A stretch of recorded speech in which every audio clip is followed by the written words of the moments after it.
Hallo ihr Lieben, ich habe jetzt meine Augenbrauen schon mal gefärbt, deswegen sehen sie sehr, sehr markant und dunkel aus. Ich mag das aber so. Und jetzt sind sie aber noch ziemlich buschig. Also ich habe die ewigst jetzt nicht mehr gezupft, weil ich jetzt was ganz Spezielles ausprobieren möchte. Ich möchte meine Augenbrauen so richtig abmessen.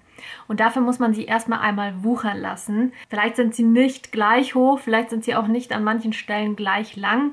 Und ich möchte auch den High-Punkt, also diese Spitze der Augenbraue richtig anpassen und das mache ich mit einem Faden. Und erst wenn ich das jetzt abgemessen habe und mir die perfekten Augenbrauenform hingezeichnet habe für mein Gesicht, dann werde ich sie zupfen. Allerbeste Reihenfolge, erst färben, dann abmessen, vorzeichnen und dann zupfen. Denn sonst zupfst du vielleicht an der falschen Stelle oder irgendwo zu viel weg und das wäre schlecht, weil das kannst du dann nicht mehr rückgängig machen. Also wenn dich interessiert, wie du deine Augenbrauen mit einem Faden richtig abmessen kannst und die perfekte Form für dein Gesicht finden kannst, dann bleib jetzt dran.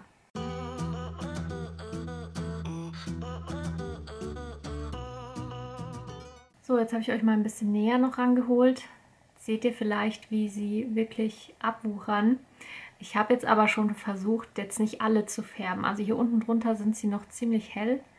Die habe ich gar nicht mitgefärbt, weil ich weiß, die werde ich nicht brauchen. Und auch die da hinten, die habe ich nicht mitgefärbt, die brauche ich auch nicht.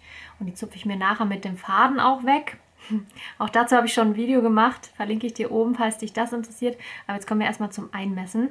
Dafür musst du den Faden vorbereiten. Ich nehme da so ein Lightening Make-up, das ist von Essence, Catrice. Du kannst aber auch jeden Concealer nehmen oder irgendwas, was helle Farbe macht. Man kann das natürlich auch mit schwarzen Kajal machen, aber dann habe ich überall diese schwarzen Kajalstriche im Gesicht und es ist schwieriger, einfach wieder sauber wegzukriegen und schnell wegzukriegen. Mit Concealer oder ganz hellem Make-up macht man nicht viel falsch.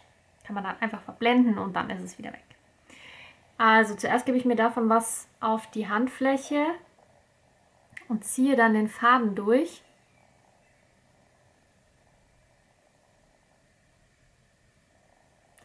Dass der wirklich überall so Farbe abkriegt. Das ist ein bisschen schwierig jetzt für mich, wenn ich nichts sehe. Da kann man nochmal drüber streichen. Und jetzt habe ich quasi Farbe dran. Das muss man vielleicht im Laufe dieses Prozesses jetzt mehrmals wiederholen. Wichtig ist jetzt auch erstmal und auch zwischendurch die Augenbrauen immer mal wieder durchzukämmen, dass die richtig liegen. Und dann messe ich mir erstmal die Mitte ab. Dazu lege ich den Faden auf meine Nasenspitze. Also als Orientierungspunkt kannst du auch hier, wie heißt das, das Lippenherz nehmen, also den tiefsten Punkt der Lippe. Dann auf die Nasenspitze und dann nach oben, dass du die Mitte zwischen diesen beiden Augenbrauen finden kannst. Jetzt kann ich mal kurz nicht mehr weiterreden.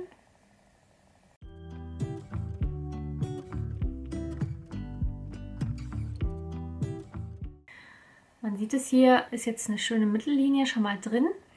Dann mache ich dasselbe nochmal und zwar am jeweils obersten Punkt des Lippenherzens, also wo es am höchsten ist, und dann über die Nasenspitze nach oben ziehen.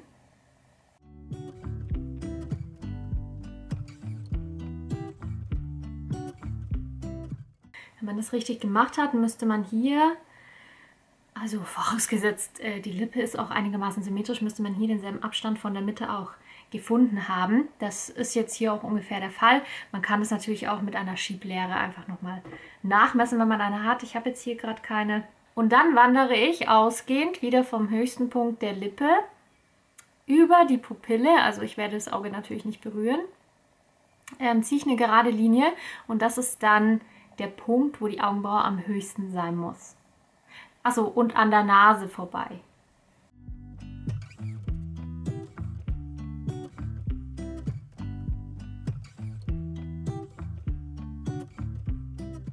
So, jetzt sieht man es gut. Wow.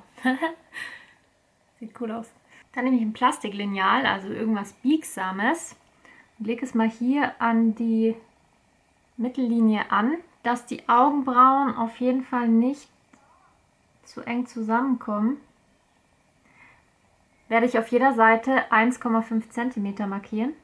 Also das sind die Punkte, die wirklich die Begrenzung bilden. Hier muss die Augenbraue enden und die Linien ziehe ich jetzt noch, verlängere ich ein bisschen mit dem Faden wieder.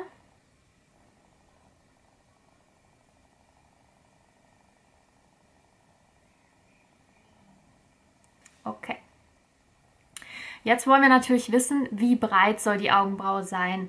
Und dafür fange ich am Ohr an. Und zwar oben, wo das Ohr diese Kurve bildet. Von hier verbinde ich mit dem Faden bis zu dem Punkt, wo sie am höchsten sein soll, aber unterhalb der Braue. Dann weiß ich, sie darf auf gar keinen Fall weiter runter als so. Und dasselbe mache ich nochmal. Und dann beginne ich an dem Ohrknorpel hier sozusagen, die Mitte vom Ohr, und ziehe auch bis zum höchsten Punkt oberhalb der Braue entlang.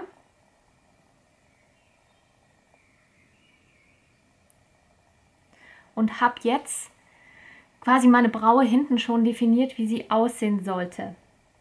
Und dasselbe mache ich jetzt noch auf der anderen Seite.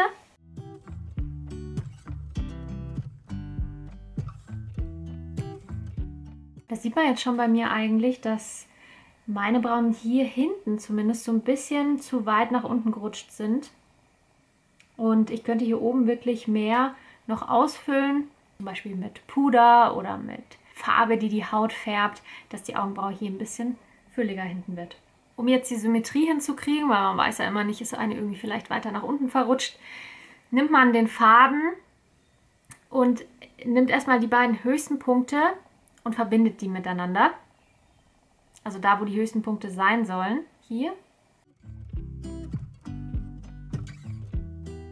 Und die tiefsten Punkte der Augenbraue.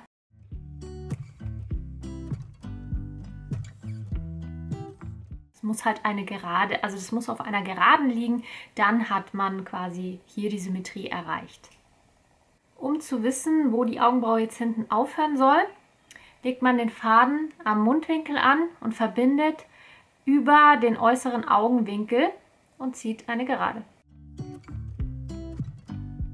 Ja, die ist ein bisschen fett geworden, aber es geht schon. Passiert, wenn man zu viel Farbe drauf hat. Und ich sehe eigentlich auf beiden Seiten, dass meine Augenbraue jetzt aktuell zu lang ist. Also die muss ich dann ein bisschen verkürzen, also ein bisschen mehr hinten wegzupfen. Jetzt haben wir aber immer noch nicht die Augenbraue wirklich eingegrenzt und das kommt jetzt. Wir ziehen jetzt die obere und die untere Grenzlinie, also hinten haben wir es schon, vorne noch nicht. Dazu lege ich den Faden hier an diesem Schnittpunkt an und ziehe ihn bis zu diesem Schnittpunkt, wo der höchste Punkt sein soll, von der anderen Braue. Das bildet jetzt die obere Grenzlinie. Und dasselbe mache ich auf der anderen Seite. Was man jetzt hier schon schön sieht, dieses X ist ja abgemessen wirklich sehr symmetrisch. Diese Augenbraue geht aber viel weiter in die Mitte rein als die. Also hier muss ich vorne wirklich noch mehr wegnehmen. Von der Oberkante der Braue übersteigt keine hier die Oberlinie, das ist schon mal gut. Und jetzt nehmen wir bilden wir die Unterlinie. Da haben wir schon diese Hilfslinie gezeichnet. Von der Unterkante. Mache jetzt dasselbe, ziehen jetzt von diesem Schnittpunkt dieser Braue bis zum unteren Schnittpunkt mit dieser weißen Linie. Dasselbe auf der anderen Seite. Jetzt ist das Brow Mapping fertig. Wir haben es komplett alles abgemessen, alles ist symmetrisch und ich kann jetzt einfach mit einem Make-up-Schwämmchen die Hilfslinien wegmachen. Deswegen habe ich mich auch für helles Make-up entschieden. Nicht zu viel. Die oberen brauchen wir alle nicht mehr. Die Grenzlinien der Augenbraue brauchen wir aber durchaus noch. Das da hinten braucht man nicht. Mit schwarzem Kajal kann man natürlich auch oder mit Eyeliner diesen Faden einschmieren und das zeichnen, aber dann hast du überall diese schwarze oder graue Farbe im Gesicht. Das ist halt natürlich schwierig, das dann wieder sauber wegzunehmen, außer du hast danach nichts vor und kannst dir dann einfach das ganze Gesicht wieder abschminken und waschen. Aber das ist jetzt bei mir nicht der Fall und so finde ich es doch schon sehr angenehm. Ah, das kann ich noch wegmachen.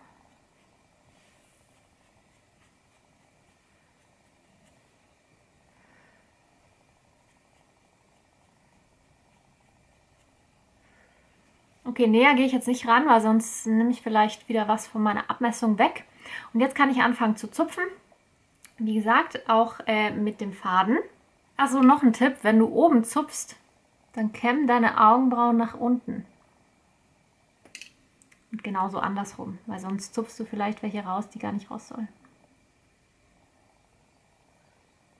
Ein ausführliches Video zur Fadenzupftechnik findest du oben, verlinke ich dir nochmal, habe ich schon vor Ewigkeiten gedreht. Ich weiß, es ist sehr alt, aber die Anleitung ist gut und das mache ich nach wie vor, genau so, wie ich es da gezeigt habe. Was ich jetzt aber noch zeigen will, wie ich die Augenbrauen auch zuschneide. Ja, sie sind zu lang. Bei mir sieht man das sehr gut. Wenn ich sie hochkämme, stehen sie über diese obere Begrenzungslinie hinweg. Und das soll nicht so sein. Also man kämmt sie alle einmal hoch und schneidet dann alles ab, was über diese Linie hinausragt. Auch vorne. Aber dafür muss man sie sehr ordentlich und gut nach oben kämmen. Dabei natürlich aufpassen, dass man die Linie nicht wegwischt mit dem Pinselchen. Und dann nehme ich eine Haarschneideschere, weil die schneidet einfach sehr, sehr gut und scharf und schneide einfach das Überschüssige oben ab. Aber wirklich vorsichtig sein, dass du nicht zu viel abschneidest, denn was geschnitten ist, kann man nicht mehr rückgängig machen. Also taste dich lieber vorsichtig vor.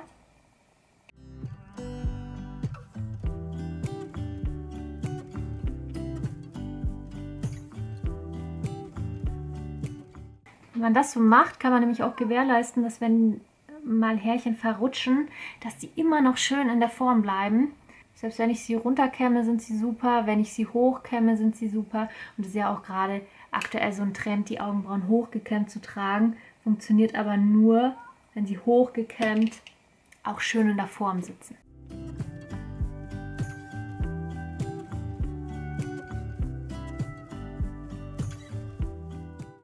Nochmal hier der Vergleich. Beide Augenbrauen sind jetzt komplett hochgekämmt. Also hier vielleicht noch nicht ganz komplett, wie lang die sind. Auch das habe ich schon ewig nicht mehr gemacht, weil ich wollte es euch unbedingt mal zeigen.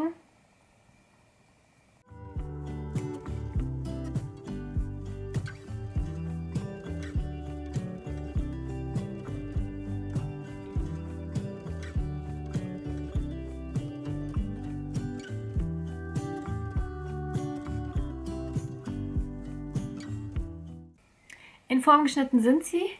Jetzt zupfe ich hier oben die kleinen feinen Härchen alle mit dem Faden weg.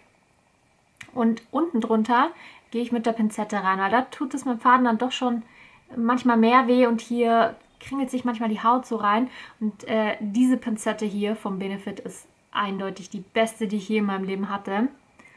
Und dafür aber auch immer ganz wichtig, die Haare hochkämmen, dass du nicht aus Versehen ein Haar erwischt, das eigentlich noch bleiben soll. Zu viel wegzupfen ist immer echt richtig dumm. Ich zupfe jetzt unterhalb dieser weißen Linie alles weg und alles, was überhalb dieser Linie ist, darf bleiben.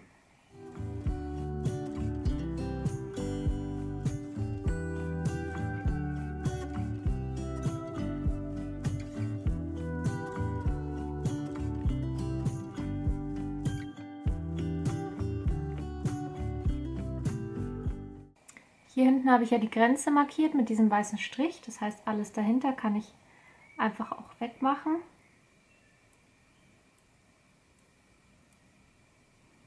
Und ich muss noch mehr schneiden. Wenn man die Haare nach unten kämmt, dann dürfen sie beim Runterkämmen natürlich auch nicht diese Linie überschreiten. Das ist an den meisten Stellen nicht der Fall, aber hier. Das heißt, hier schneide ich nochmal.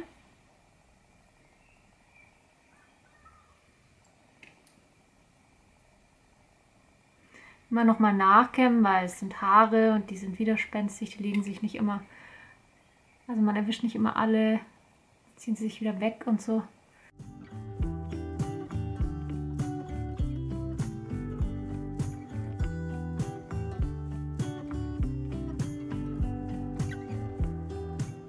So, dann hier ist ja meine Begrenzungslinie nach vorne, diese hier. Und da hier, also auf der Seite muss ich da nicht viel wegzupfen, das sind nur ein paar weiße, durchsichtige Härchen. Aber hier sind ein paar drin, die müssen weg.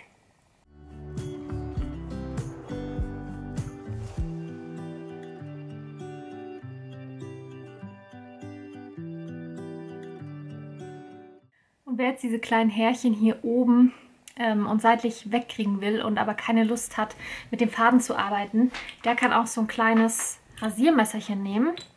Verlinke ich euch auch mal unten. Die sind super scharf, also man muss sehr, sehr gut aufpassen, weil man ja im Gesicht arbeitet und die Haut ist hier sehr dünn, also passt wirklich sehr gut auf. Nur ganz flach anlegen und dann kann man nämlich diese kleinen Haare einfach so wegrasieren. Ich habe jetzt hier im Zupfwahn schon die ganze Markierung weggemacht, aber die Augenbraue hat ja jetzt die Form, wie sie sein soll. So, und jetzt kann man hergehen und kann, man sieht ja, dass ein paar Lücken da sind. Man kann jetzt diese Haut einfach einfärben. Dazu mache ich ein extra Video nochmal. Das möchte ich nämlich wirklich machen, weil bei mir die Augenbrauen nicht überall so richtig dicht sind. Aber für die schnelle Variante kann man auch einfach sie natürlich anmalen. Und dazu gehe ich erstmal mit einem Augenbrauenstift unten entlang. Ziehe also quasi einfach unten die Linie nach, die Begrenzungslinie. Am Ansatz wachsen die Augenbrauen ja auch nicht so dicht, das heißt, sie sehen alleine dadurch, dass man hier entlang geht am Ansatz, sehen sie schon viel dichter aus. Und dasselbe mache ich rundherum.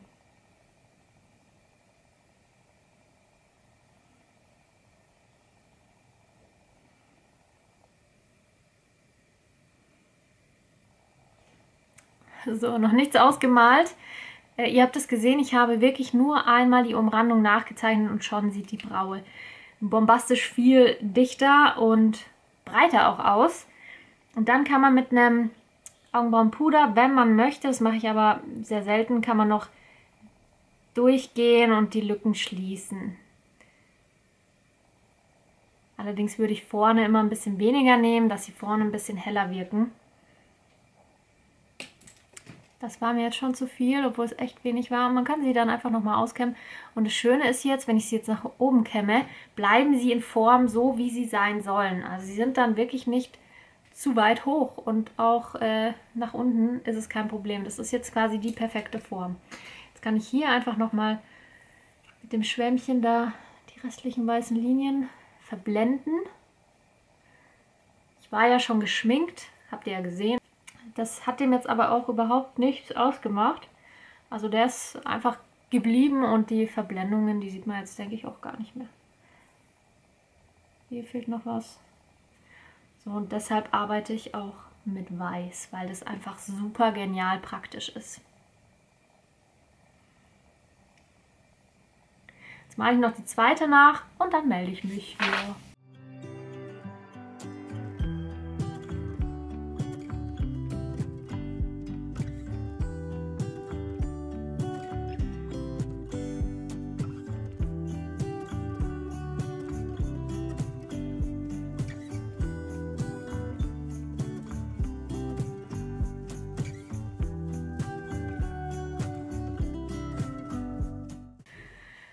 So, hier muss ich ein bisschen mehr hier hinten durchgehen, weil da ist die Augenbraue bei mir irgendwie ein bisschen löchrig geworden.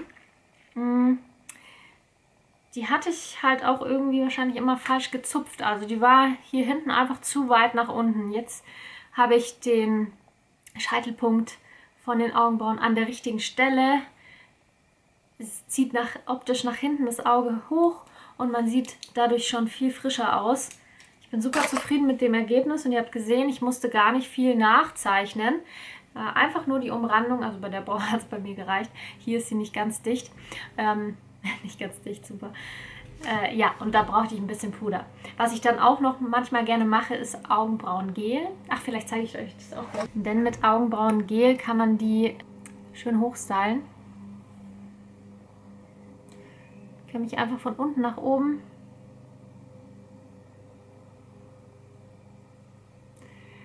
das macht die auch noch mal dichter. Vor allen Dingen, wenn man ein Gel hat, wo kleine Härchen drin sind. Was ich da habe. Und das sind jetzt meine fertig gezupften, gefärbten, gestylten Augenbrauen. Ich hoffe sehr, das Video hat dir gefallen und kann dir helfen, deine Augenbrauen auch in Form zu bekommen. Und zwar in eine symmetrische, gleichmäßige Form, die auch zu deinem Gesicht passt. Das haben wir ja mit der Abmessung hier gemacht. Oh, hier habe ich noch weiß. Ja, und demnächst gibt es dann ein Video, wie ich meine Augenbrauenhaut einfärbe. Ihr wisst ja, dass ich aktuell Microblading noch drauf habe, aber das lässt schon sehr, sehr nach. Und ich habe mir jetzt gedacht, bevor ich jetzt vielleicht nochmal Microblading mache, weil es ja ein Tattoo auf der Haut ist, probiere es doch einfach mal die Haut zu färben. Das Färbemittel, das ich habe für die Augenbrauenhaare, das färbt die Haut nicht mit. Das ist aber auch ganz praktisch, weil dann kann ich einfach dick drauf schmieren und dann färbt es mir einfach die Haare und ich kann überschüssige Haare wegzupfen. Aber wenn man das Mapping drauf hat und dann gezielt wirklich die Haut einfärbt, dann kriegt man optisch doch schon viel dichtere Augenbrauen und kann dann vielleicht aufs Anmalen verzichten. Also das probiere ich aus, mache ich dann noch mal ein Video dazu. Schreib mir doch auch gerne mal, ob du das wirklich sehen willst oder ob es dich überhaupt nicht interessiert. Ja, und damit bin ich am Ende. Ich höre jetzt auch auf zu quasseln, viel zu viel Gequassel jetzt hier. Lass mir einen Daumen nach oben da und ich freue mich wahnsinnig, wenn du nächstes Mal wieder einschaltest. Und bis dahin, tschüss!